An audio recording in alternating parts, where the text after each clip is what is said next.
Jaqueline Schultz já está com a gente. Muito bom dia, doutora Jaqueline, tudo bom? Bom dia, é um prazer estar com vocês, Kátia, Danilo, muito legal. Bom dia. Prazer é todo nosso. Agora, quando a gente fala em tabagismo, infelizmente, a gente fala um número tão grande de pessoas que tem esse vício, mas eu acho que mais sério até, o quanto os jovens cada vez mais entram nessa tal moda que às vezes a gente vê em determinadas faixas etárias, do quanto que é legal e é assim, estiloso o cara ou a menina que fuma. Isso é muito difícil da gente incutir na mente de um adolescente, os prejuízos todos, doutora, eu só acho que não. Então, eu acho que o Brasil vem numa política pública, né, há muitos anos, então ela é bem emblemática. E se você for comparar até com anos anteriores, o número de novos iniciantes reduziu bastante. Eu diria que o grande desafio que a indústria do tabaco, ela tem as suas artimanhas, né? São Sim. essas novas formas de tabaco que no Brasil ainda está proibido, mas a gente sabe que as pessoas têm acesso a isso, cigarro eletrônico, narguile. O narguile é permitido, as pessoas, os maiores de idade, podem comprar. Mas o conceito disso que é seguro, que se espalhou entre a moçada, é terrível. Então, eu acho que o nosso maior desafio é com essas novas formas de cigarro, cigarro eletrônico, cigarro aquecido, veicular a mesma coisa que foi feita com o cigarro convencional, mostrando que isso é um caminho que o indivíduo começa na brincadeira, como todo mundo quando começa a fumar mesmo o cigarro convencional, com os amigos, de uma forma social, né? Até que quando o indivíduo abre os olhos, e não demora muito, hein? Com essas novas Pois é. formas de cigarro, essa dependência é até mais rápida. O cigarro convencional demorava de 6 meses a um ano, entre o começo da brincadeira e o indivíduo estar comprando cigarro todo dia. Com essas formas novas de tabaco, cigarro eletrônico, algumas formas até que aquele Juul, que parece um pendrive, a dependência se instala em meses. 3 meses a pessoa já está Jura? adicta. Então, sim, nos Estados Unidos Meu isso é um Deus. problema, hoje considerado um problema de saúde pública. Os jovens americanos, que lá é permitido a venda, não fumam mais cigarro convencional, isso foi abandonado. Mas a taxa de iniciação desse novo produto é um absurdo. Então, o que a gente coloca é o cuidado e que as campanhas devem sempre enfatizar o risco que existe em relação ao consumo desses produtos, que para a dependência é da mesma coisa. Em termos de doença, a gente sabe que a doença cardiovascular, que é a principal causa de morte entre os fumantes, ela é elevada. Esse novo produto não protege de infarto, de derrame cerebral, nada disso. Então, fica aí a atenção para a juventude, que não cair nessa roubada, não, né? Agora, fora todos os prejuízos que você mencionou, eu acho que um dos maiores prejuízos que a gente pode perceber no jovem é o por que ele entra nesse vício, né? Às vezes entra porque quer ficar antenado, quer ficar ligado à turma, quer ficar como, o mais moderno de todos. E isso pode trazer um prejuízo, como você disse, não só a longo prazo, mas a médio prazo muito severo. Imagine, um adolescente de 15 anos começa a fumar narguilé, ou então essas outras opções que você falou, até parece um pendrive, que é mais prejudicial porque é um calor maior, é isso? Junto com a fumaça, como o narguilé, quer Não, dizer, vê uma fumaça úmida ou não? não, o narguile, como não tem, a combustão é direta, você coloca o carvão ali, coloca as essências com tabaco, né? E o pessoal coloca um monte de coisa. O que é pior, dentro da água, a água é só um dispositivo para resfriar, para que a fumaça naquela temperatura elevada não queime as vias aéreas das pessoas que estão inalando aquilo. Então, ela não tem Uhum. nenhum efeito protetor, assim, no sentido de, vou impedir, vou filtrar. Não, ela só Pelo contrário, resfria, né? né? Tem gente que coloca até bebida alcoólica, o pessoal está muito insano. Jura? Então, assim, eu acho que a política pública, eu acho que tem que ser nas escolas e tudo mais, tem que ser o conceito sobre saúde mental, sabe? Eu acho que o conceito de saúde mental tem que ser incutido nas pessoas, porque não é só cigarro, é maconha, é álcool, é uma Sim. série de coisas. Quando você fala do público adolescente, o conceito que a prevenção coloca é a saúde mental, o quanto que isso vai abalar a vida dessa pessoa no futuro, o quão Pois dependente é. ele vai ser, o quão um pouco produtivo ele vai ser. Por exemplo, a maconha que todo mundo, não quero desviar o assunto, mas já que estamos falando disso, quando você fala de adolescente, os comparativos de déficit cognitivo, de desempenho entre usuários, até em universidades que usam e que não usam, é um Hum. absurdo. Então, assim, eu acho que o que precisa colocar nos currículos, até dos adolescentes, é saúde mental. como você Sim. pode ter uma boa saúde mental, quais são os hábitos de vida que você deve adotar para ter uma boa saúde mental. Acho que isso é a grande dica, e isso serve para cigarro e serve para outras coisas como um todo, Serve e para para a vida tudo. da pessoa, né? Só, Exatamente. só que eu acho que o maior dos problemas é que o corpo de um adolescente não está preparado como um corpo de um adulto, por exemplo. Sem Um dúvida. adolescente, não é? Quer dizer, 14, 15 anos, começa a fumar, seja cigarro, seja maconha. E lembrando que maconha, gente, Sim. é proibido, né? Que as pessoas falam tanto. E você anda na rua, você sente tanto cheiro de maconha que as pessoas parecem que estão achando que já é liberado, né? Então, quer dizer, você ainda está infringindo uma lei. Como que o corpo de um adolescente pode reagir? Ele reage de uma forma mais rápida ainda às más consequências dessas escolhas ou não? Esse é o grande problema. Por isso, quando eu falo saúde mental, é disso que eu estou falando. Quando você pega um cérebro em formação e coloca um monte de substâncias psicoativas, elas alteram a plasticidade cerebral. Então, a chance desse indivíduo, no futuro, ter a saúde mental prejudicada com distúrbios de sono, de atenção, Muito de grande. concentração, déficits cognitivos, e o que é pior, ansiedade, angústia e depressão. Então, acho que isso condena o indivíduo ao resto da vida ter que estar sob tratamento, uma série de coisas. Então, assim, o cérebro, nosso organismo como um todo, é uma dádiva. Quando a gente está dizendo, vou cuidar do meu corpo, tendo uma alimentação saudável, fazendo exercício físico, você não pode esquecer da sua mente. Sim, Como eu vou tratar minha né? mente, né? O que eu vou consumir? Então, a sociedade tem esse peso desse consumo, que a pessoa só pode ser feliz consumindo alguma coisa. Esse é o conceito atual, né? Eu acho que isso também tem que ser revisto. Todos esses conceitos de vida, de estilo de vida, interferem. Então, assim, o que adianta o indivíduo malhar, comer saudável, chega lá, Pois é.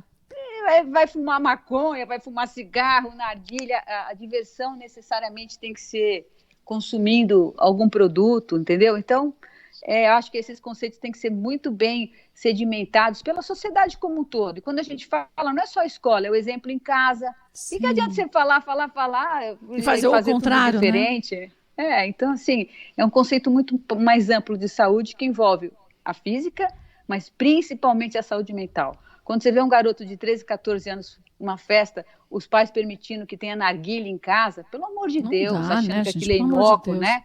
Não, vai ter festinha, 15, 16 anos e a família compartilha narguilha. Primeiro que nós estamos numa época de pandemia, né? Pelo amor de Deus, Sim, né? não dá para Segundo compartilhar que nada, né?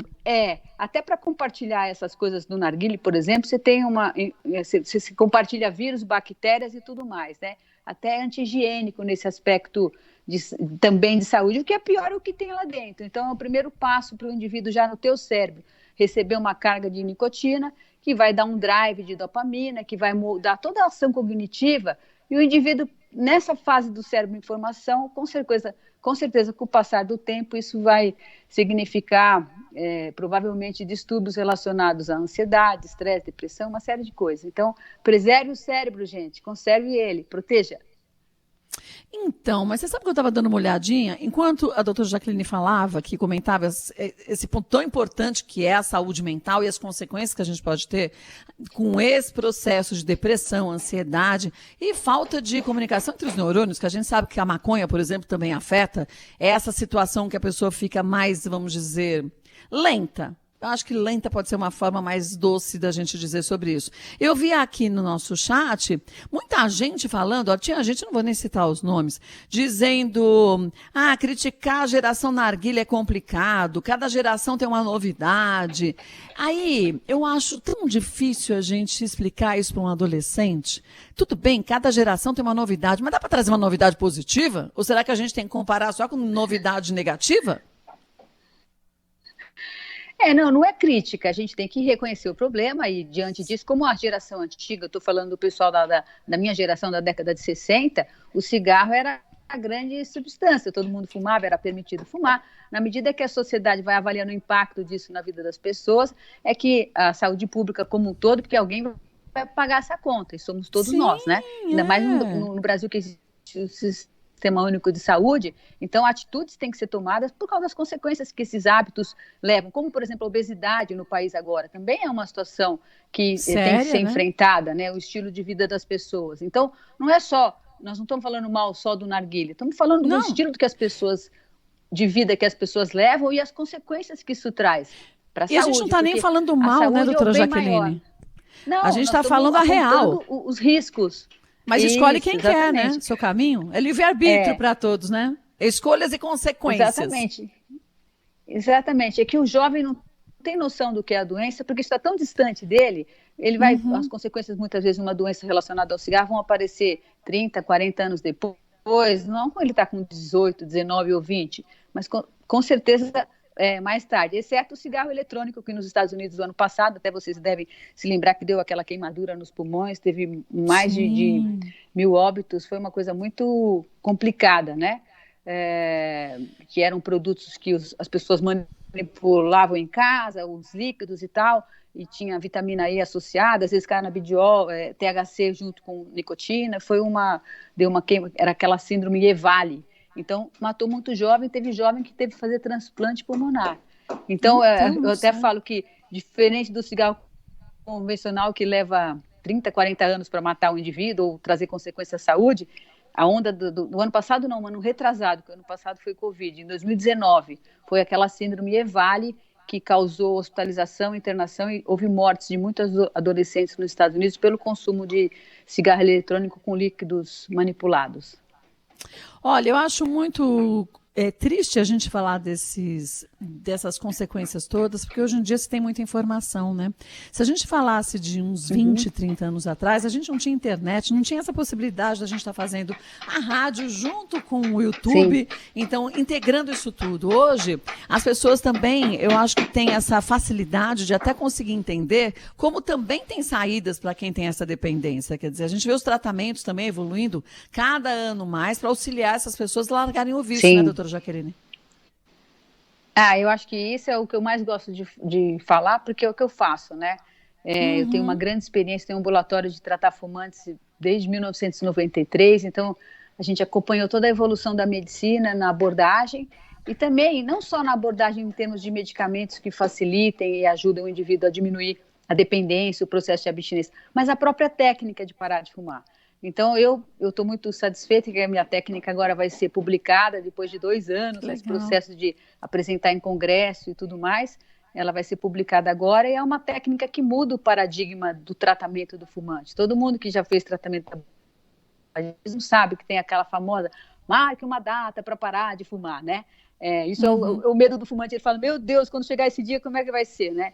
Então, com a nossa técnica, a gente desmistifica isso, tira essa coisa de marcar uma data. Claro que usa os medicamentos, faz o tratamento, mas a técnica comportamental que a gente adota deixa os fumantes muito mais confortáveis, no sentido de que não há uma proibição de fumar, mas assim uma mudança comportamental. Você pode fumar de castigo. Você sabe o que é Mas isso, como que Cássia? seria? Não, não faço ideia o que é fumar de castigo. É igual o cantinho da disciplina? Você tá ali, você pode fumar? Não. Mas a gente pede para a pessoa, durante o processo de tratamento, isso foi uma grande sacada minha de tratar muitos fumantes e perceber, existe um remédio muito potente que ajuda a parar de fumar, é a vareniclina. Uhum. Ela vai no cérebro, ocupa o receptor, imitação da nicotina e bloqueia o prazer de fumar. Só que esse efeito de bloquear o prazer de fumar era percebido por alguns fumantes e por outros não. Então eu falei, deixa que eu vou fazer todo mundo perceber isso. O que eu fiz? Eu pedi para as pessoas, tá bom, toda vez que você quiser fumar, você vai fumar em pé, parado, olhando uma parede.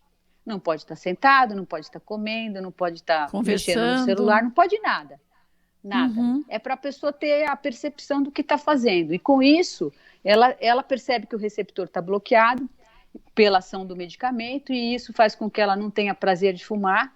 Ela mal consegue fumar um cigarro inteiro, que nem disse meu paciente, fala, a fumata volta na cara da gente, fala, o que eu estou fazendo aqui? Começa a ter uma sensação crítica que até então não tinha. E isso, na medida que vai passando o tempo, ela vai ganhando confiança, até que ela vê que o cigarro está fora daquele contexto que antes era tão importante para ela, era tão necessário, era praticamente impossível viver sem ele, e as pessoas deixam de fumar de uma forma bem natural, progressiva, e sem pressão de ninguém, sem impedir ninguém de fumar, mas a regra é clara, isso é muito claro, só para de fumar de fato com quem faz a técnica direito. Tem os que boicotam, né? E aí, Sim, com mas aí certeza, é escolha, né? fumam menos, mas exatamente. Quando se usa a técnica adequada, com a medicação correta, essa técnica duplica a chance do paciente parar de fumar. Se você pega na bula do remédio, o remédio com a técnica convencional de marcar o dia, é cerca de 30% de sucesso. Quando você usa essa técnica, que é o fumar de castigo, em inglês vai sair com o nome Cure Restricting Smoking, você duplica a chance. Quase 60% a 70% dos pacientes param de fumar. De uma forma natural, espontânea, sem pressão. Eles desaprendem. Cada vez que fuma emparedado, que eu falo, vai para o paredão. É um desaprendizado, né, do modelo até então de condicionamento que existia, que era cigarro é bom para tudo, eu estou vendo televisão, eu estou dirigindo. Sim, até porque não pode você fumar tem... dirigindo, tem que parar o carro. E ficar num canto e fumar. Mas porque você tem dois vícios, né? Você tem o vício da nicotina, que é a sua dependência, e o vício social e emocional. Quer dizer, eu tô tenso, eu tenho que fumar porque eu relaxo. Enquanto eu fumo, eu converso, eu fico olhando o tempo. Então, as associações que a gente faz também causam uma dependência. E aí, essa sua técnica da pessoa ter que ficar virada para a parede fumando, corta tudo isso. Não tem bem-estar nenhum você ficar olhando uma parede branca, né? Exatamente. Então, esse é o ponto. A gente desassocia o cigarro do contexto que o indivíduo colocou o cigarro. Sim, porque ele está na vida da pessoa da hora que ela acorda, da hora que ela dorme. Então, eu vou falar para a pessoa, olha, não toma café, não vê televisão, não mexe no celular, não trabalha para poder parar de fumar. Não posso. Mas né? eu acho... Então, a gente tira o cigarro do contexto. Você tira do contexto e ao mesmo tempo a pessoa vê que ela consegue, mesmo porque a ação do medicamento para controlar essa fissura da nicotina também está agindo ali. Então você tem dois estímulos, né? Sim, exatamente. E aí o indivíduo percebe que não perde o desempenho, que ele está concentrado, que ele não está desesperado para fumar. Na verdade, o que ele tinha, o desejo, a memória, é uma memória associativa. Ele tem por causa do condicionamento que existia. Então, cada vez que ele vai fumar de castigo, ele apaga aquela memória associativa anterior. E ele vai ganhando autonomia. Isso acontece dirigindo. Meus pacientes falam, nossa, doutora, achei que ia ser impossível parar de fumar no meu carro, porque era o momento que eu mais fumava, porque hoje tem restrição social, não pode fumar no trabalho, não pode fumar em casa. O carro era o grande fumódromo. O indivíduo faz isso, é interessante. Tem gente que até para, que eu falo, quer fumar, pode, para o carro, desce do carro. O cara faz isso uma vez na vida, depois não faz mais. E ele nem lembra de fumar, que fumava dentro do carro. É engraçado. Ele quebra aquele ciclo, né, que ele tinha, né? Exatamente, de condicionamento. Então, essa técnica realmente a gente espera que agora outros centros especializados, como a gente no INCOR, possa testá-la, né? Para que a gente tenha validade externa. Mas para nós, eu uso isso desde 2015, realmente é um divisor de águas no sentido de... E para os pacientes que usam a técnica, eles falam, nossa, doutor... Eles olham, ficam me olhando quando falam, nossa, por que eu não pensei nisso antes, né? Parece até meio óbvio, né? Mas, Mas o que é mais difícil é o que parece ser mais simples da gente conseguir, né? Porque eu não tive uma ideia. Quando alguém teve uma ideia, a gente fala, nossa, que ideia, por que eu mesma não tive uma ideia dessa? A gente só se liga quando alguém fala algo que você fala, meu Deus, eu sozinho podia ter conseguido. Você sabe, você comentou do seu paciente, o Stepan respondeu aqui pra gente, bom dia, doutora Jaqueline, fui seu paciente. Olha que legal. E ele pôs corações, mãozinhas de agradecimento. É tão bom, eu acho, quando a gente vê as pessoas vendo o quanto que, claro, vai depender de cada um de nós. A vontade inicial tem que ser a nossa de largar. Mas o quanto que não é tão difícil quanto a gente imaginava, que hoje a gente tem instrumentos diferentes, é um estímulo para muita gente, né? Sem dúvida, Kátia. Isso que eu acho mais interessante. Sabe que com a lei antifumo no estado de São Paulo, mudou o perfil das pessoas que procuravam o tratamento. Antigamente, antes da lei, que foi em 2009, basicamente quem procurava o tratamento do tabagismo eram pessoas com mais de 50 anos, 60 anos, por conta de doenças já, necessidade de parar de fumar já por questões físicas. E hoje não. A restrição social, o trabalho e tudo mais faz com que a pessoa perceba que ela é dependente, isso começa a incomodar. E hoje eu recebo pacientes de 20, 30, 40 anos que estão muito ainda, graças a Deus, não tem nenhuma doença importante, mas querem parar pela percepção da própria dependência. Então, hoje as técnicas facilitam demais a parada. Você vê só dessa história, você não tem que marcar uma data para parar de fumar, que para qualquer fumante já é pirante, né? Fala, como é que eu vou parar de fumar tal dia? Ele fica pensando no dia, não vai ter condição. E aí ele vai retardando o tratamento, vai protelando, porque ele acha que não vai conseguir. Então, isso acaba... Vai chegando perto da data, ele já vai ficando frustrado. Meu Deus, eu não estou com vontade mais, eu vou jogar mais para frente. Com certeza. E muitos até nem se propõem com medo disso, porque sabe que a técnica, até então, marque uma data para parar de fumar. Que dia que vai ser, doutora? Agora, você sabe que o Diogo Leonardo mandou uma pergunta para a gente aqui no canal do YouTube. Ele diz o seguinte: doutora Jaqueline, qual o perigo de um indivíduo ter um coração aumentado de volume? O tabagismo pode causar também esse tipo de problema ou não? Esses são mais problemas causados por outras doenças? Então, o que ele está falando deve ser miocardiopatia. Então, o tabagismo pode ser uma consequência indireta, como o indivíduo, por exemplo, teve um infarto e o coração dele ficou crescido. O indivíduo tem uma hipertensão e quando ele fuma, essa hipertensão pode ser refratária, faz com que o grau de hipertensão seja pior. E aí o fato dele fumar agrava a condição, porque a oxigenação do coração é menor. Então, é necessário os indivíduos que têm doença cardiovascular, especificamente insuficiência cardíaca, com o coração crescido que ele está colocando, pararem de fumar, porque isso diminui o risco de arritmias graves, que podem até muitas vezes levar à morte súbita do indivíduo, e melhora a própria condição da insuficiência cardíaca, que dá um sintoma de cansaço, falta de ar. Então, parar de fumar nessa condição é muito importante. E uma coisa que eu quero dizer aqui, quem está doente, pelo contrário, fuma e fala, agora que eu estou doente não adianta mais, errado. Agora, Dani-se, já foi, né? É, errado. As pessoas muitas vezes que mais percebem benefícios rápidos na parada de fumar são as que estão com a saúde comprometida, porque você tem um fôlego extra, né, uma oxigenação a mais, então a percepção de melhora é muito evidente. Às vezes você faz um cara de 30 anos parar de fumar, ele, como a saúde dele ainda está preservada, ele não tem uma percepção clara da melhora física. Muitas vezes ele fala, melhorou meu paladar, melhorou meu olfato, a minha boca, a minha pele está mais clara. Ele tem percepções estéticas muitas vezes. Mas o indivíduo que tem é doente tem percepção de melhora objetiva. Nossa, doutora, minha tosse, meu cansaço, minha falta de ar melhorou muito. Isso é legal. E o mesmo serve, o mesmo tratamento para quem fuma, independente do tipo de cigarro, se é narguilé, se é aquele que você diz que parece um aparelhinho pequenininho, parece um pendrive, funciona para todo tipo? Sim, a gente trata a dependência à nicotina. Por isso que quando a pessoa fala, eu vou esse aqui não dá não, é dependência à nicotina, não importa o modelo usado, se é que narguilé, o indivíduo começa com narguilé, ele é trampolim, né? Porque narguilé não dá para você fumar em todo lugar. Então, o indivíduo começa a ter contato com a nicotina através do narguilé, depois ele faz o upgrade, né? Ou ele vai para os mais jovens vão para o cigarro eletrônico ou para o cigarro convencional, dependendo da situação financeira, né? Porque pesa no bolso também tudo isso. Então, aí a gente trata da mesma maneira. Dependência à nicotina, não importa a maneira. O indivíduo vai ter abstinência, sintomas de dependência, e a abordagem é a mesma, a técnica é a mesma. Ô, Kátia. Oi, diga. Tem muitos ouvintes aqui, viu, doutora, falando justamente sobre o narguilé e o cigarro eletrônico, né? A Mariana de Turim disse que o cigarro eletrônico é moda.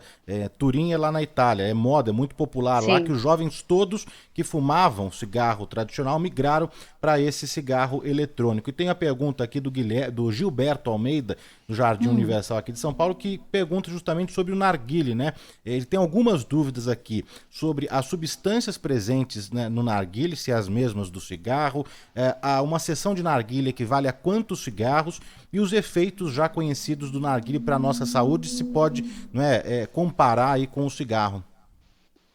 Então, o narguilé tem uma característica, porque ele tem, como a combustão, você coloca ali o carvão, coloca a essência, né, o tabaco com a essência, e aquilo é queimado, uma combustão.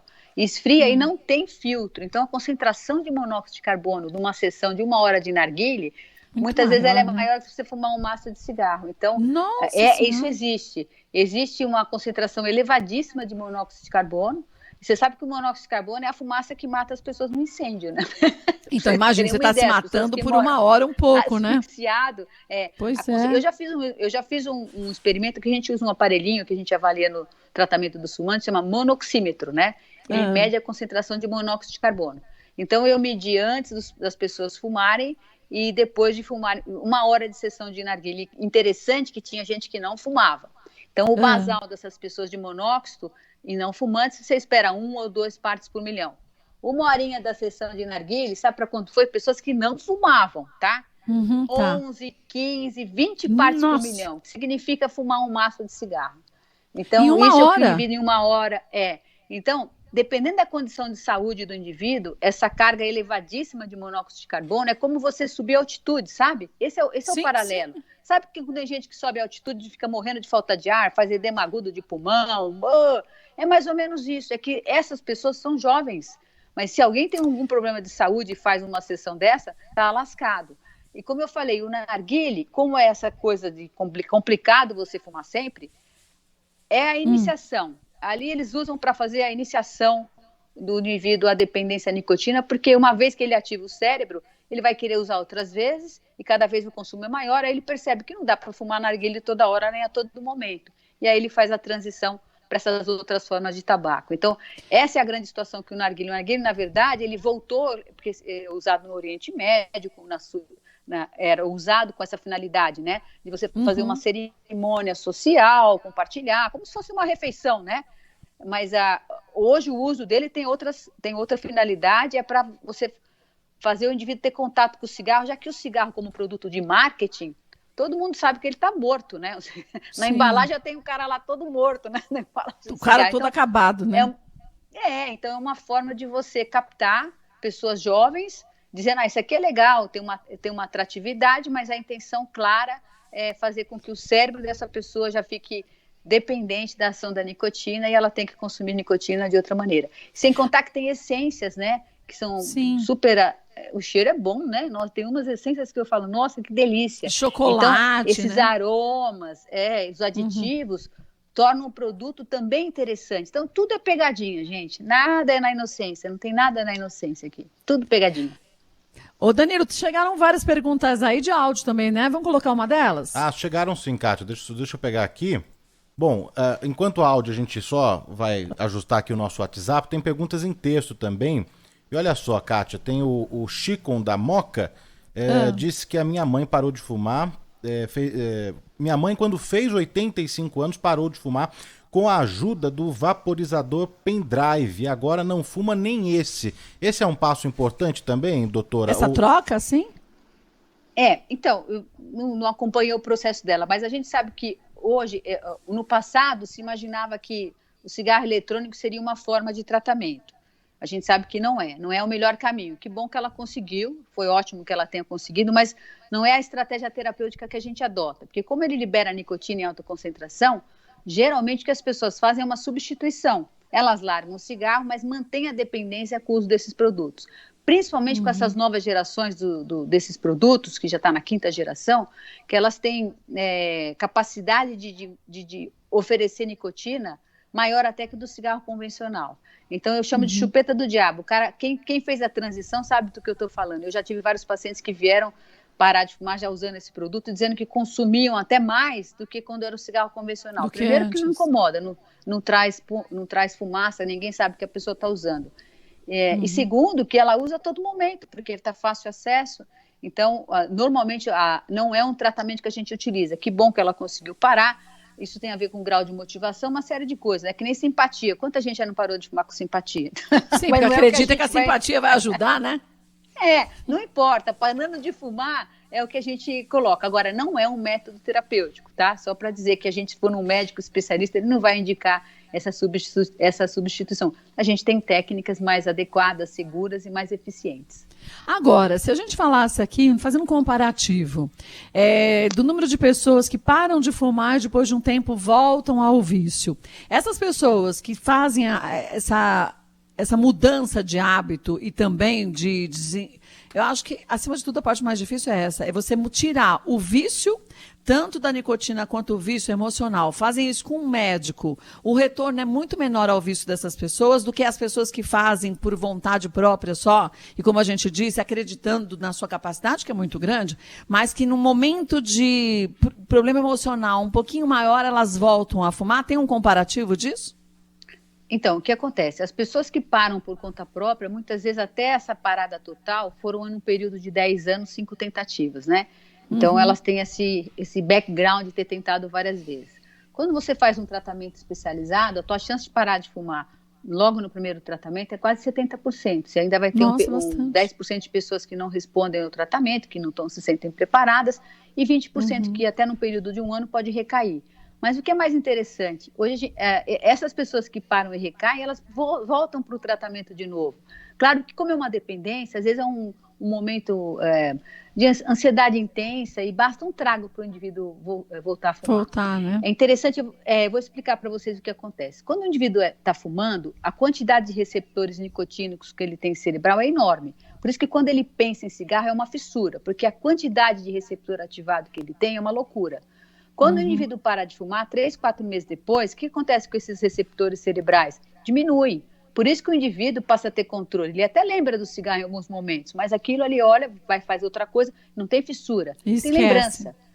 E esquece. Agora, você imagina que o indivíduo passa por uma situação de estresse emocional, perda de ente querido, problema grave na família, qualquer dessas coisas, como a pandemia foi. Eu tive vários pacientes que tiveram recaída na pandemia.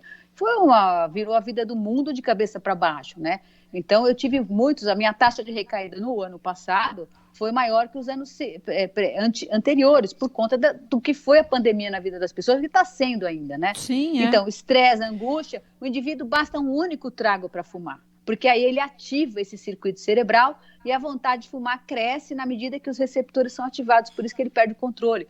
Por isso que não existe, eu vou fumar só esse, é só um agora. Não existe só isso. Hoje, né? Entendeu? Não, pegadinha.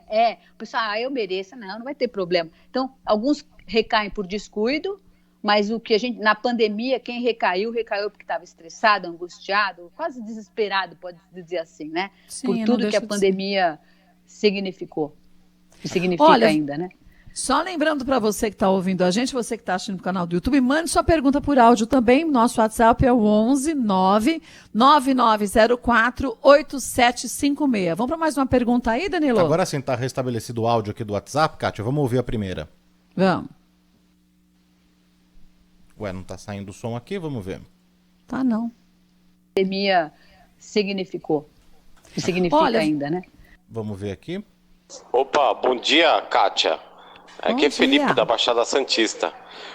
Eu sou motorista de aplicativo. Outro dia eu estava levando 3 meninas adolescentes. Elas estavam indo para um point de fumar narguilé. E elas falavam dentro do carro assim: estou com abstinência, preciso chegar logo ao local. Desesperadas, como se fosse uma droga mesmo. Absurdo, é o final da picada mesmo. Um beijo pro Felipe. O Felipe indignado. Agora, pelo que ele disse, né, doutora Jaqueline e Danilo, eram 3 adolescentes. E que é triste isso também, porque são muitos jovens e já estão, eu preciso correr, que estou na abstinência. Quer dizer, já faz parte do cotidiano, né?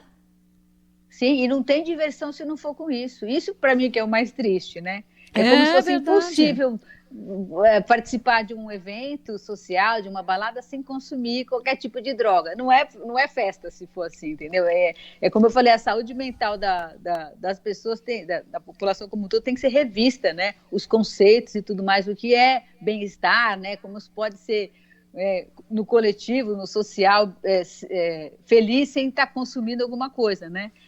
Para não ser o careta e tudo mais. E essa sensação que ele reproduziu, falou das meninas, é verdadeira. Por isso, como ela não vai ter mais...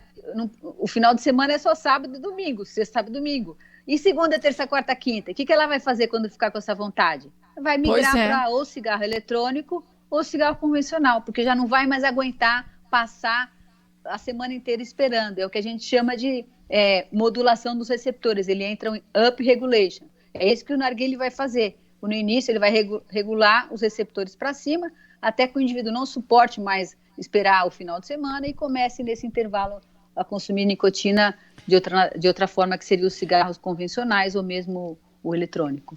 E isso se não optar também para dar aquela relaxada, como muita gente acha, que está falando uma coisa de um suco de maracujá e, na verdade, está usando maconha, né?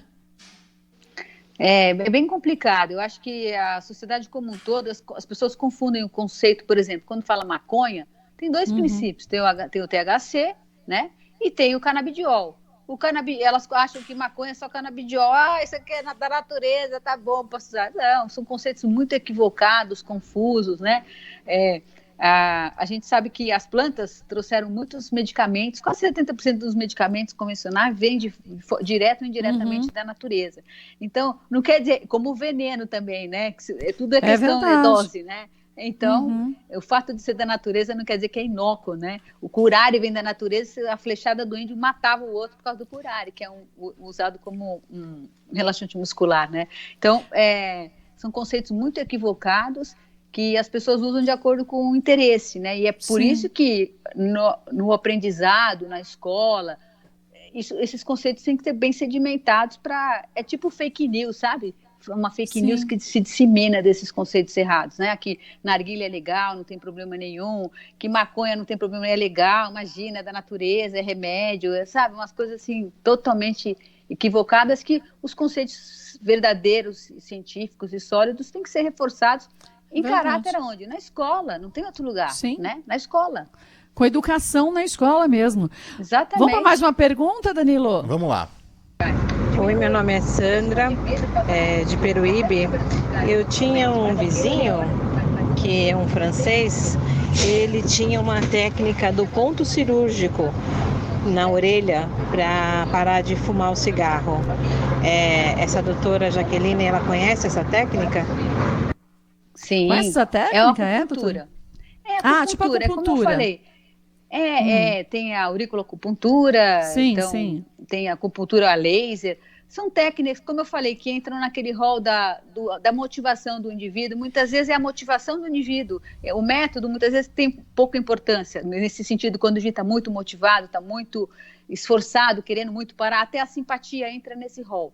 Quando você vai, tecnicamente, a gente sempre faz a opção do tratamento que tem maior eficácia, maior segurança e tecnicamente, cientificamente está comprovado. Então, a acupuntura, eu jamais recomendaria uma acupuntura para parar de fumar para um paciente meu, você entendeu? Porque tecnicamente eu vou recomendar aquilo que nas escalas comparativas tem maior eficiência. Não quero dizer que outras pessoas já não pararam de fumar usando a técnica dele, como aquela senhora que foi mencionada aqui, que usou a transição com o cigarro eletrônico para parar, mas não é tecnicamente a escolha que um médico especialista fará, você entendeu? Se a pessoa parar de fumar, que bom, mas se ela vier procurar por um tratamento especializado, esses métodos não estarão presentes, né? Porque aí a gente volta àquele assunto que a gente comentou, que quando a pessoa tiver algum problema emocional um pouco maior, ela pode ser que volte ao vício, porque você tirou uma parte do vício dela, talvez diminuiu um pouco a nicotina, tirou a nicotina, mas aquele vício social e emocional pode ter sido ainda só adormecido no corpo da gente, né? Kátia, vou falar um dado bastante expressivo para vocês. 50% dos pacientes que procuram por tratamento do tabagismo no INCOR, 50% a gente tem que dar remédio para... Todos, 100% a gente dá o remédio para tratar a fissura, a abstinência. Mas 50% dessas pessoas, a gente tem que dar um remédio para controlar ansiedade e depressão não diagnosticados. Então, muita gente trata o humor com o cigarro. Você entendeu? E na pandemia isso ficou mais evidente, que várias pessoas referiram ao aumento de consumo. Por quê? O grau de ansiedade, o grau de depressão disparou e as pessoas, o recurso que ela tem, qual é? É o cigarro. Assim como o outro que bebe a bebida ou que fuma, também vai que por esse caminho, né? maconha. Exatamente. Então, assim, as drogas psicoativas, elas têm essa propriedade. O indivíduo faz o alto uso, entre aspas, terapêuticos. E quando você vai abordar o tratamento disso, é necessário... O paciente vira e fala, doutor, minha senhora vai me tirar o cigarro para me dar remédio? Eu falei, meu amigo, se eu não fizer isso, você não consegue andar, é a tua muleta, eu estou tirando uma por outra. Só que tem dose, é segura, você tem um planejamento, tem várias coisas, né? E você não fica fazendo... Que o cigarro faz assim, você faz um ciclo, você consome e melhora. Daqui a pouco ele cai, você vai lá e fuma de novo. Os neurotransmissores, né, ficam todos, descontrolados, né? Sobe uma hora, sobe outra hora, baixa. Então a gente tem que estabilizar o humor. E aí a gente tem sucesso no tratamento do tabagismo, senão não tem sucesso. Se eu dar só o remédio do tabagismo e não olhar o aspecto emocional que o cigarro está resolvendo para aquela pessoa, ela não vai parar de fumar, ela vai se frustrar. Não tem como. Então, o segredo de um bom tratamento do tabagismo é o médico avaliar na hora que vai pensar em tirar o cigarro, o quanto que o cigarro está sustentando aquela pessoa. Quer usar essas duas frentes, emocional. Né? Exatamente. Senão, não funciona o tratamento. Então, a nossa experiência, eu falo, parece que eu sou até psiquiatra, mas não sou, porque são casos subclínicos. Tem paciente que já vem, que já foi no psiquiatra, que é ótimo, que já vem tratado, eu falo, ai que bom, já está tratado. Mas muitos, o diagnóstico, quem faz sou eu, de quadros de depressão, de ansiedade, tudo mascarada pelo uso do cigarro, vamos dizer assim, contemporizando com o cigarro, né? Mas na hora de tirar, como é que você vai tirar o cigarro e a pessoa vai andar como? Não tem como. É então, verdade. Essa associação, esse componente do tratamento, de equilibrar esses neurotransmissores, por quê? A nicotina é uma droga poderosa, eu falo para as pessoas, ela tem a capacidade de agir pelo menos em 5 circuitos cerebrais. Olha e quando isso. você pega o remédio do tabagismo em si, para tirar a fissura, a abstinência aguda, ele não tem essa capacidade, ele é pontual, ele atua em alguns neurotransmissores dopaminérgicos, de acetilcolina, mas ele não atua, por exemplo, em serotonina, em glutamina, em noradrenalina. Então, são outros componentes que a gente precisa equilibrar, senão a pessoa não tem êxito no tratamento do tabagismo. E o que é melhor, a gente quer que as pessoas parem de fumar felizes por terem parado, né? Sim. E não tá se segurando, ai meu Deus, estou aguentando. Não na agonia, né?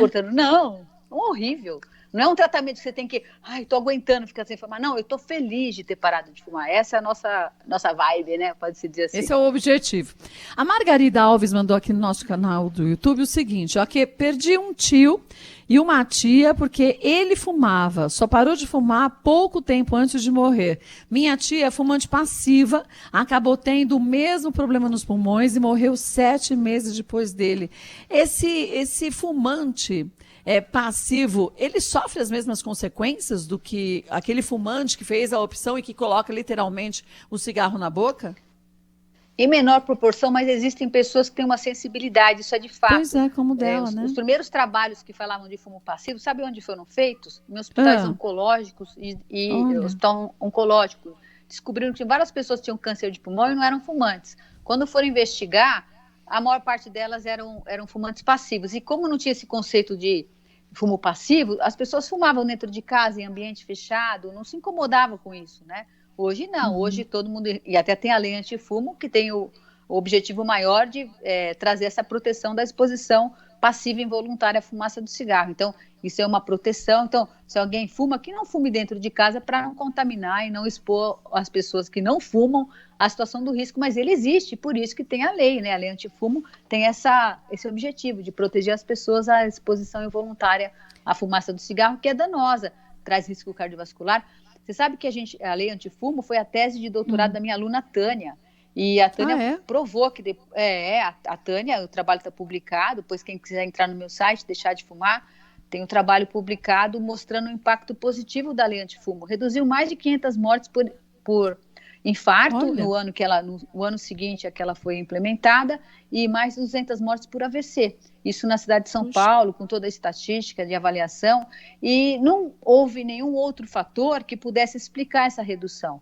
Então, de fato, a gente imagina que foi a coisa positiva da proteção involuntária à fumaça do cigarro, que as pessoas deixaram de se expor nos ambientes que eram todos contaminados, né? Todo mundo lembra, se fumava em bar, restaurante, boate, casa noturna, as pessoas vinham impregnadas com cheiro de cigarro no cabelo, só, no corpo. Fumacê só. Então, isso provocou uma coisa muito positiva, que é a redução dessa exposição. E não é só o nosso trabalho, não. Tem uma quantidade enorme de trabalhos que comprovam isso. O nosso é mais um, reforçando a importância e o risco do fumo passivo, né? Existe mesmo, não é, como é que fala? Ilusão. Não é história, ilusão, né? Agora, e a mulher grávida, então, que durante a gravidez continua fumando? Esse bebê, então, ele nasce um pouco viciado ou não? Então, isso é um problema bem angustiante. Eu até vou aproveitar aqui e fazer um apelo para as mulheres que são fumantes, que elas planejem a gravidez. Então, se ela é fumante, por quê? A gravidez por si só é um bom tratamento para parar de fumar. Só que não é um ótimo tratamento. 50% das mulheres fumantes conseguem parar de fumar na gravidez. Qual que é o problema? As outras 50%. Então, nessas outras 50% que continuam fumando, a gravidez é um problema, porque a família inteira, a mulher tem que fumar escondida, é um terror, é uma coisa sofrida, uma culpa, é uma gravidez sofrida. E a gente não pode usar medicamentos para ajudá-las a pararem de fumar. Então, o recurso terapêutico para isso é limitado. Então, por isso que eu falo, gravidez tem que ser algo planejado, obviamente, né? Idealmente é isso. Então, quem é fumante, quer engravidar, qual é a ideia? Faça o tratamento antes de engravidar, para que a gravidez seja curtida, aproveitada, não com alguém, você foi fumar, não foi fumar, aquela encheção de saco generalizada. Todo mundo sabe que o cigarro diminui o crescimento do bebê, parto prematuro, baixo peso ao nascer, tem várias consequências. E depois, quando o bebê nasce, tem aquela terrível morte súbita do bebê, é coisas pânico que eu não gosto nem Sim. de ficar falando nisso. Então, o que eu posso dizer é, mulheres fumantes querem engravidar, procurem por tratamento, que aí a gente pode usar todo o arsenal terapêutico antes de engravidar, parem de fumar e tenham uma gravidez tranquila, né? Maravilhosa, né? Sem Como culpa, tem que ser, né? tudo de bom. Exatamente. Essa é a dica, sabe? Essa é a dica. Olha, Jéssica Costa diz o seguinte, ó, minha tia antes de morrer pediu para eu comprar cigarros para ela. Na madrugada do mesmo dia, ela infartou. Me senti muito culpada. Ela já era fumante há mais de 30 anos e já tinha tido 2 AVCs hemorrágicos. Quer dizer, às vezes a pessoa passa, como a Jéssica está relatando aqui, passa a vida se sentindo culpada por uma escolha que foi o outro que fez, né? Isso que é muito sério também, porque compromete a família inteira, né, doutora? Eu costumo dizer que um fumante é o último desejo, né? É bem isso, né? É complicado isso, bem complicado. Mas o que eu quero para a Jéssica, assim, hoje quem tem pessoas na família que tem doença e continua fumando, não pressionem essa pessoa para parar de fumar, levem ela para fazer um tratamento. Não fala, você não pode fumar, proibido de fumar, você quer morrer, aquela história. Isso aí não ajuda nada o fumante. Atrapalha, pelo contrário, né? Cada vez que ele fica mais angustiado, depressivo, aumenta o consumo de cigarro. Toda vez que você põe pressão no fumante, que no caso, o que acontece? Esses fumantes que, dica importante, você pega um indivíduo que tem uma doença e ainda fuma, olha para ele de outra maneira. Não olha como um suicida, não. Olhe ele como um cara que tem uma depressão, uma ansiedade, uma angústia, que não consegue se livrar do cigarro. E você vai pôr mais carga emocional dele. A tentativa de se livrar é com o cigarro, né? Se então, livrando da angústia através do cigarro. Olha, tio, tia, mãe, pai, tem tratamento para isso. Eu vou te levar. E como acontece? Eu recebo já, é engraçado isso, entra no consultório, uma pessoa mais velha, emburrada, e alguém acompanhante. Ela me trouxe aqui. Fulano me trouxe. Fui obrigado a estar aqui, né? Fui obrigado aí. Então a gente vai, aí vai conseguir. E como o meu tratamento não tem esse negócio de marca uma data para parar de fumar, eu não confisco o cigarro de ninguém, que o pessoal fala, ai meu Deus, eu fumei tudo ontem, porque achei que só ia pegar meu cigarro. Se acabou mais ainda com o pulmão, fumando tudo de uma vez, né? Então não tem nada disso. Então, a melhor maneira diante de alguém na família que precisa parar de fumar e está fumando que nem um condenado, é falar, isso é doença, tem tratamento, você vai se livrar disso numa boa, sem mais problemas do que você já tem. É isso. Que bom. Mais perguntas aí por áudio, Danilo? Tá chovendo pergunta aqui para a doutora, mandar um abraço aqui para o Valmir Pereira participando aqui conosco, a Loreta também. Vamos colocar algumas participações em áudio aqui, Kátia. Vamos embora. Bom dia, meu nome é Evandro, de São Caetano do Sul. Eu queria contar o caso do meu cunhado, que ele foi fumante por quase 30 anos e conseguiu parar de fumar utilizando esses chicletes que vêm de farmácia. E hoje já tem 20 anos que ele parou de fumar, mas já tem 20 anos que ele masca o chiclete. Abraço a todos, até mais. Mas, doutora Jaqueline, 20 anos mascando chiclete, mas o chiclete não tem nicotina? Um pouco, mas tem? Tem, então. Como ele fez o autotratamento, ficou essa sequela, né? Mas assim, se você for comparar, talvez não sei quantidade de nicotina. Eu já tratei pacientes, inclusive, disso, porque mascava tanto e o chiclete é caro. Eu não sei, ele não deve estar mascando tanto chicletes assim depois de 20 anos. Deve ter criado um hábito de mascar. A ideia, sabe qual é? A dica que fica aí. Ele pega o chiclete de nicotina, corta na metade e mistura com o chiclete convencional. E vai diminuindo, até porque o chiclete de nicotina tem uma consistência diferente. Então, ele vai diminuindo a concentração desse outro e aumentando do convencional. De preferência, pega aqueles de caixinha, que são mais duros. A consistência do chiclete de nicotina, ela é dura. E tem chicletes que são mais duros, aqueles tipo... E parece não sei explicar, um quadradinho, aqueles são mais finos. Então, vai misturando para fazer, pelo menos que ele masque um chiclete mais barato e sem nicotina, porque é bem caro o chiclete de nicotina. Mas eu já tratei gente que mascava 20 gomas de nicotina por dia. A gente trata, é dependência à nicotina. Sim, não deixa de ser. É dependência à nicotina, é isso aí. É o mesmo Mas vício. para quem consome pouco, vai misturando com o cigarro convencional, vai diminuindo a dose, é um desmame que a gente chama. ele se livra disso porque o chiclete comum é bem mais barato que o chiclete de nicotina. Mas uma coisa é legal, ele deixou de fumar, isso não tem, é muito importante, mas é para se livrar também, não é bom ficar dependente de nada, né? É verdade. Mais uma pergunta aí, Danilo. Bom dia, Kátia. Aqui é o Rafael de Cubatão. Eu já parei de fumar há 7 anos, mas até hoje eu sinto vontade. O que eu poderia fazer? Um abraço. Bom dia, Rafael. A doutora Jaqueline Rafael parou de fumar há 7 anos, mas até hoje ele tem vontade de fumar. Isso é normal, vamos dizer, para um ex-fumante? Então, eu com esse tempo todo que ele está falando, eu acho que ele não tem vontade, talvez ele tenha saudade, né? Porque a vontade é algo, vamos separar a fissura, que é o que um fumante ativo tem, da lembrança, que é isso que ele está reportando. Se ele tivesse fissura, ele já tinha voltado a fumar. Também é provável que ele lembre, em alguns momentos que ele vê alguém fumando, os momentos que ele tinha agradáveis com o cigarro, mas não é algo que o incomode, senão ele já teria voltado a fumar. É um flash, é que nem lembrar da infância. Então, é bom, porque o que acontece quando um fumante ativo escuta um ex-fumante falar um negócio desse? Ele vai achar que quando ele lembra do cigarro é uma fissura. Ele vai achar que vai passar a vida inteira tendo fissura. Não é verdade. Então, essa é a grande diferença. É uma lembrança pontual que alguém conversa com ele, chama ele, já passou, já distraiu, foi embora. Então, é como se fosse uma lembrança antiga do passado que vem numa memória e passa. Então, quem está 7 anos sem fumar, não tem fissura. Pode lembrar, um cigarrinho aqui. Tem saudadezinha da assim, sensação nada do cigarro, demais. né? Agora outra coisa. Também uma coisa importante para ser avaliada é como está o humor dessa pessoa. Como eu falei, as pessoas às vezes se tratam, né? Tomam essa decisão de parar de fumar, que é muito boa, mas, por exemplo, fica um distúrbio de ansiedade maior, um quadro depressivo, e isso muitas vezes faz com que essa lembrança do cigarro seja mais reforçada. Então, a dica é, como está a sua saúde mental? Você está equilibrado? Você ganhou 30 quilos parando de fumar? Isso não é legal, isso mostra que a pessoa tem um distúrbio de ansiedade, que precisa ser tratado. Como é que está teu humor? Você está depressivo? Está bebendo mais? Está comendo mais? Não troca um vício por outro, né? É exatamente isso. Mais uma pergunta aí, Danilo. Vamos lá. Bom dia, Gilberto de Santos.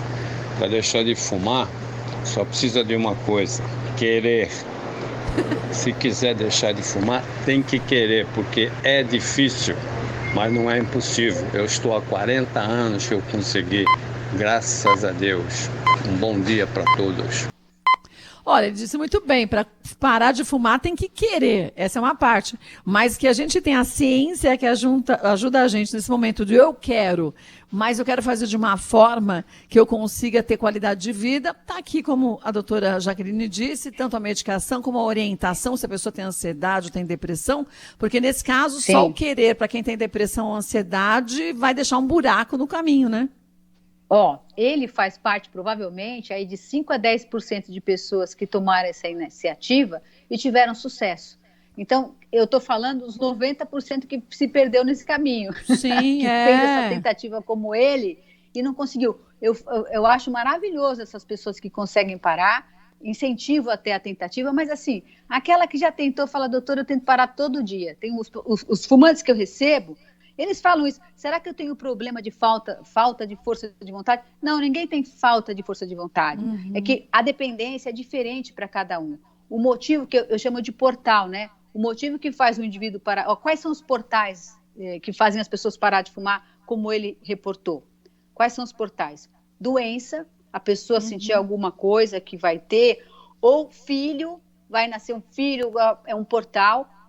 Gravidez da mulher é um portal, e a doença, o indivíduo teve um infarto, teve um AVC, 50% consegue parar. Quem os outros são os outros 50%? São os que eu trato. Então, eu estou falando para essas outras pessoas que não conseguem parar dessa maneira como o nosso amigo conseguiu. Porque eu diria para você que é o maior número de fumantes está nesse universo que fazem essas tentativas e se sentem frustrados, desse jeito eu não vou conseguir, e acabam cruzando o braço achando que tem que morrer fumando. Não é assim. Eu acho que o pior é isso. É cada vez que a pessoa tenta e ela se frustra e ela se acha cada vez mais incapaz de atingir esse objetivo dela. E ela volta a fumar cada vez mais também, porque, já que eu já não consigo parar, tá na ansiedade, né, Danilo? Já tá na angústia de não conseguir concluir o seu tratamento, seu objetivo, já desanda mesmo para o cigarro. Exatamente. Isso serve para outras coisas, né? A gente não manda um paciente que tem diabetes se tratar sozinho, a gente manda. Ele pode fazer dieta, coisas por conta própria. Mas chega um momento que ele vai ter que ir no médico para tomar. Tem vários tipos de diabetes. O inicial é aquele que vai se complicando e precisa de tratamento. No tabagismo é a mesma coisa. Aquele que conseguiu sozinho, muito que bem. É que nem aquele diabético inicial que já reduziu o peso, já deixou de ser diabético. Muito que bem. Mas e os outros que não conseguiram? Que vai ter que precisar de medicamento e tudo mais. É a mesma coisa o cigarro. Então, tem grau de dependência diferente, outras doenças associadas, tudo isso faz com que o universo seja diferente e a gente tem uma abordagem especial para cada um. Olha, vou passar, queria antes de mais nada agradecer demais a doutora Jaqueline Schuss, passar o site dela, gente, para você que está querendo entender o quanto que esse processo é importante, é primordial, mas feito com um médico vai te ajudar a ter mais resultado ainda, como a gente falou do Gilberto, que conseguiu parar de fumar há 7 anos, muita gente, como a doutora Jaqueline disse, a Jaqueline falou, acaba não conseguindo atingir seu objetivo. Então entra no site, que é o www.deixardefumar.com.br. Lá você vai ter as orientações certinhas e vai ver o quanto que é importante, gente, antes tarde do que nunca. Não é pensar assim, eu já fumei 40 anos, então agora já foi. Cada vez mais, eu acho que a gente começa a pensar na qualidade de vida. Daqui para trás a gente não pode mudar, mas daqui para frente a gente pode, né, doutora Jaqueline? Sim, com certeza. Queria mandar um beijo pro Danilo. Eu fiz uma entrevista muito legal com ele hoje. Foi o ano retrasado, Danilo? Foi, né? Faz todo esse 2018, eu acho, aqui no Bandeirantes acontece, no domingo à noite. Não, acho que foi 2019, no comecinho do ano. É que o ano de 2020 parece que pulou, né? É verdade. Ele foi meio morto, né? É verdade. A sensação que não existiu, é uma coisa fora do tempo. Eu tenho até dificuldade de assimilar, de né? ele. Não, mas foi mesmo, foi muito legal. Os ouvintes gostam muito da doutora Jaqueline, que, como eu disse no começo, é referência nesse tratamento, no combate ao tabagismo. Fala de um jeito fácil, né, Kátia? Dando dicas aí para os nossos ouvintes. A entrevista repercutindo bastante aqui mais uma vez. Eu não a conhecia e amei. Que volte mais vezes, viu, doutora Jaqueline? Bom. Um grande beijo. Muito prazer. Eu também te conhecia só dos programas que você faz, mas nunca tive a oportunidade de participar com você. O Danilo já é meu conhecido, meu amigo, né, Danilo? É verdade. Isso é bom também. Mas o bom é que a gente vai ampliando. Sim, eu agradeço sempre a oportunidade. Tabagismo vamos dizer assim, é uma coisa que entrou na minha vida por acaso, né? Eu lá no INCOR trabalhava com prevenção, com colesterol, aí me apontaram o dedo para mim e falaram, você vai fazer tabagismo. Mas eu fiz de uma maneira muito especial, por quê? A minha mãe, essas coisas que a vida não acontecem, né? Minha mãe infartou aos 38 anos, eu tinha 10 anos de idade quando ela infartou, e a médica falou para minha mãe, a senhora quer cuidar dos seus filhos? Pare de fumar, e ela parou, por causa desse choque emocional. E meu pai faleceu de câncer de pulmão aos 63 anos. Então, assim, aí a minha família, tios, foi dizimada pelo cigarro, porque na época, na década de 60, 70, fumar era a moda, né? Era certo fumar, imagina que alguém se incomodar. Né? Então, aí eu acho que eu comecei a fazer isso com bastante dedicação, por ter visto o que o cigarro abrevia a vida das pessoas, né? Você vê, eu tenho um tio de 94, uma tia de 92... E meu pai foi com 63 anos, né? Podia ter outra história, né? Mas o cigarro abreviou a passagem dele por aqui. E em contrapartida, você abraçou essa causa e está salvando, ajudando a salvar tanta gente, para não passar pelo mesmo. Tantas famílias, né? Para não passarem pelo mesmo sofrimento que você passou, né? Isso mesmo, exatamente. Legal. Um beijo, viu? Fica bem. Um beijo para vocês também, um ótimo final de semana para todos. Aí pro pessoal, força na peruca aí, vamos parar de fumar. É verdade. Obrigado, doutor, beijo. Muito bom. Que entrevista ótima, a doutora Jaqueline é fantástica, né, Danilo? Muito legal. E falar só pro ouvinte, né, Kátia, que essas entrevistas aqui, apesar de ao vivo, ficam disponíveis depois no site e também no canal do YouTube, né? Então é só pesquisar, depois entrar, pegar desde o comecinho, desde as 10 horas que a gente tá com a doutora Jaqueline, conferir todas as dicas e compartilhar com os familiares e com os amigos, né, Kátia? Nossa, foi uma grande aula que a doutora Jaqueline trouxe para a gente.